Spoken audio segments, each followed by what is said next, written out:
What's going on? So we talked about all right, so the first episode is what do our characters want to do, where does it take place, and what's our outline.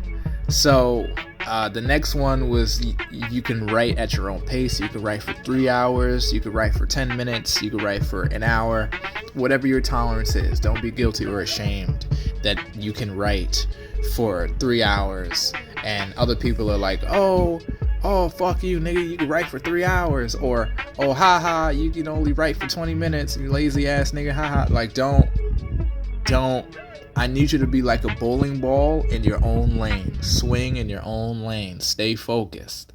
Whatever their progress is their progress. And congratulations to them.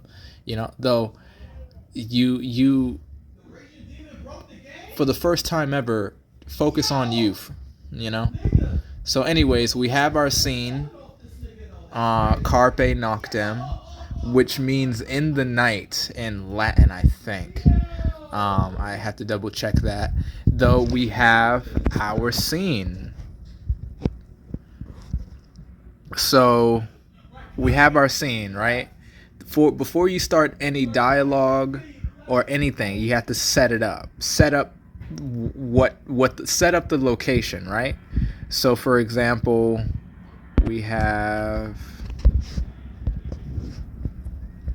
let me create some space. All right, so we have outside, the hills overlooking the plantation home, night. So let's go. Let's do it step by step.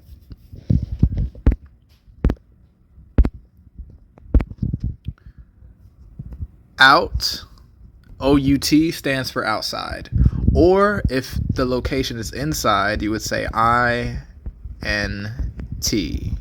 And then school, right?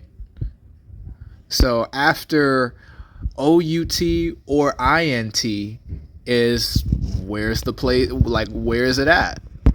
Where is it at? Where is this location?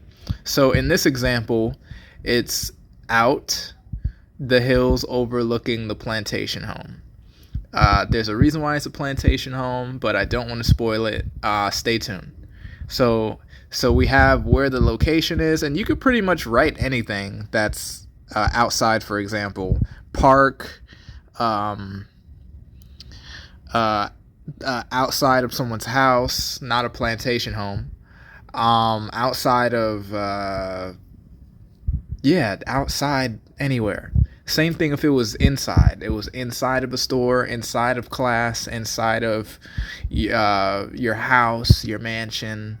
And the next thing is, what time of day is it? For in terms of basics, you could say the daytime or the nighttime, though it could be sunrise, sunset.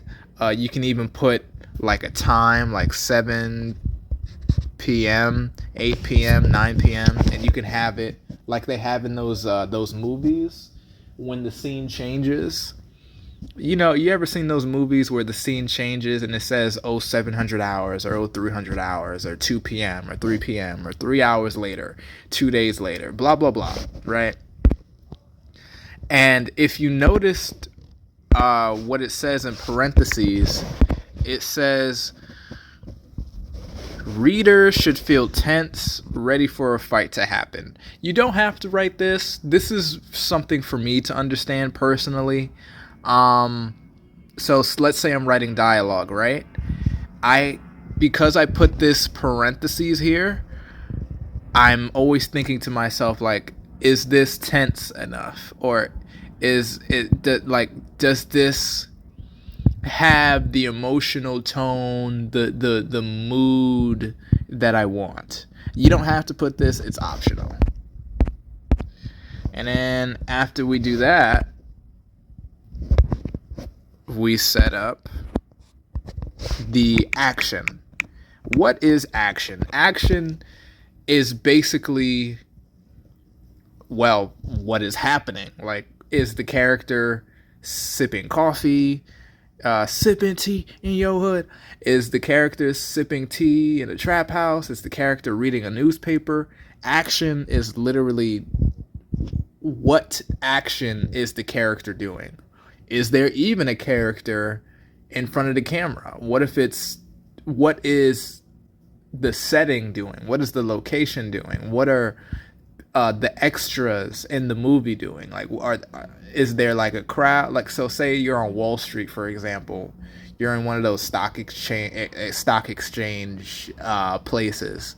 The main character isn't on screen just yet, though. So what is the location doing? Is the location very busy? Is it not busy? Are there any sound effects playing in the background? Are there any like colors? So for example, this right here, this is a bit abstract, but it says Wild West black and white film reel. So you ever seen those like old school black and white movies from like the 1940s or 1950s where it says, before the movie starts, it says 10, 9, 8, 7, 6, 5, 4, 3, 2, 1. And that's pretty much what the camera's doing when the story begins, which is actually a plot twist towards something else. But yeah, so this is our action. The action is pretty much what is happening in front of our face. You could say it that way. Like, oh, so what's the action in this scene? What are we seeing in front of our very eyes right now?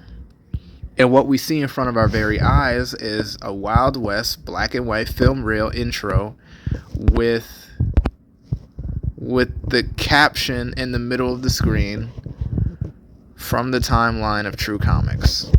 Yes. And then with that, we have our first line of dialogue. Remember when I said, what do the characters want? You can even see it right here. I think we should go back to camp.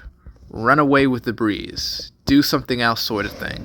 So we already know right there what the character wants. Whatever's going on, the character wants to go home. The character wants no parts of it. So what does the other character want? We'll talk about it later. And like I said, you have my word.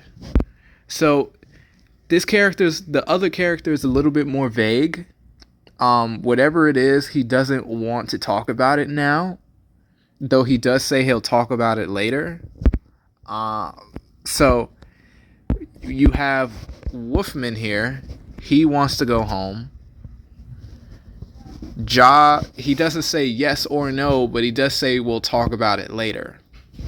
So there are two opposite wants right now. And we're about to see what happens next. Again, we have another action that takes place here. Wild West film type intro. So it's like the 10, 9, 8, like of a black and white film from like the 1930s or 1920s. And it says it's written by Devontae Jeffries, myself. Are you sure? Yes, Wolf, I'm too sure. What more do you want from me? Last job, that's it. Okay. So let's keep reading, actually. Wild West film intro, we see what's happening in front of our very eyes. So we don't see the characters, but we hear them in the background as this film countdown, this movie countdown is going close to 0. Last job, that's it. Wolfman says, I guess. Wolfman, I guess what? So there's some sort of disagreement or tension between the two that we don't know about just yet. Though, let's continue. Top down God's eye view establishing shot. What the fuck does that mean? I highly recommend going on YouTube and typing up different types of camera angles. Though as you're writing your movie or you're writing your comic book, I want you to understand that certain camera angles are very, very, very important. So we'll talk about that in a separate video. But yeah, not only does the dialogue, what the characters want, set the mood and set the tone, though what the camera is looking at and how it's looking at it also is like seasoning on food. You know, like think of character dialogue as the food and think of camera angles as adobo or like salt or butter or olive oil. Okay, so anyway, top down God's eye view, establishing shot of an actual bird's eye as it chirps while looking down on a fairy tale plantation. As it soars across the whole area, we see a mansion with war banners, a rickety-looking church with zombies and pastors and all sorts of necromancers coming in and out of the old rickety church. Plus a field of pixie dust where fairy tale slaves such as dark elves with black skin and other poor fairy tale creatures gather together collecting pixie dust with suction machines on their backs that remind you of Luigi's Mansion, while being whipped by snow elves with white skin. So, although there is no dialogue here, as I just said, the camera can set the mood, can set the tone, like, oh, these niggas are slaves. Okay. So what are they doing? Are they the good guys then? Like, are these people, what do they plan on doing at this plantation? So super close-up shot of an actual bird's eye. Again, super close-up shot is a different type of camera angle. I highly recommend you look up camera angles of an actual bird's eye as it chirps. Chirps is like a sound effect. You can add sound effects to the camera while looking at the window blinds of one of the mansion rooms with the lights off in the room. The window blinds cover the upper half of the person's head, and they have glowing purple eyes with blood on the corners of their bloody soaked lips, with IV tubes that have red liquid connecting to the person's mouth, like a Capri Sun juice pack for kids. Again, setting the tone and making it tense quite some more. So we see someone in the window, the light is off, and they're drinking blood from an IV tube. They have glowing purple eyes. What else? Wolfman, he says, I don't know, man, but super close-up shot of an actual bird's eye as it chirps while looking down at a... To be honest, I don't even want to spoil this whole scene, so we'll stop here. What do we know so far? Well, we know that we can set up our scene. Before we start writing dialogue, we set up our scene. So is it indoors or outdoors? It's outdoors. So we know that it's outdoors. Where is it? It's at the cliff overlooking a plantation home. All right, so what time is it? It's nighttime. So now that we have the location, now we have to set up like what the camera is doing and or what the character is doing right here. So we have the camera that's doing a Wild West black and white film reel intro with the caption in the middle of the screen from the timeline of True Comics. And then we have dialogue. And boom. The next one we're going to have... Oh, if you're asking, how do I know when to end the scene? That's in your outline. Your outline is pretty much a Google Maps as to how your scenes start and how they end. What happens in the middle, as in what's the dialogue itself, is on you.